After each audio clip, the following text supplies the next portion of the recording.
Известная башкирская писательница, драматург, фольклорист и переводчик, учитель с большой буквы, успешный ученый. Она прожила яркую, насыщенную и плодотворную жизнь, оставив после себя неизгладимый след.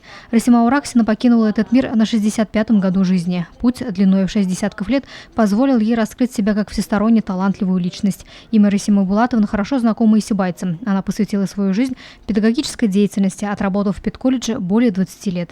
С женой мы всегда вспоминали такой памятью, и как будто наш родной город, и дети у нас здесь родились, и они всегда сейчас стараются как-то в год один раз заглянуть. Вот. В памяти этот город у меня останется на всю жизнь. У жены тоже, он всегда рвалась она сюда, она когда научилась ездить на машине, и она со своей подругой, Вакилей Калмантаевой, народной артисткой, поехала сюда. И говорит, хочу по городу своему ездить. Поэтому нашим горожанам большое спасибо.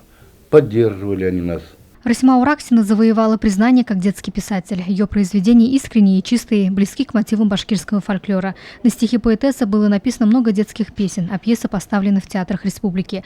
Произведения Расимы Ураксиной будут передаваться из поколения в поколение как духовное наследие и никогда не потеряют своего читателя. Словом, в любой сфере, где трудилась Расима Булатовна, она добивалась успехов. Неоценим ее вклад в открытие новых имен в современной башкирской литературе. Вместе со мной мы возглавляли литературное объединение «Ирандек».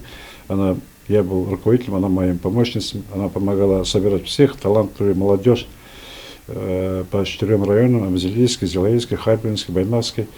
И вместе с ними обсуждали их рукописи и помогли стать писателями, таким известным нашим сегодняшним писателям: Утябаеву, Ахмеру, Рейсюляку, Рамилю Леватколу, Лилии Каиповой, Бурамбай Искужни и другим.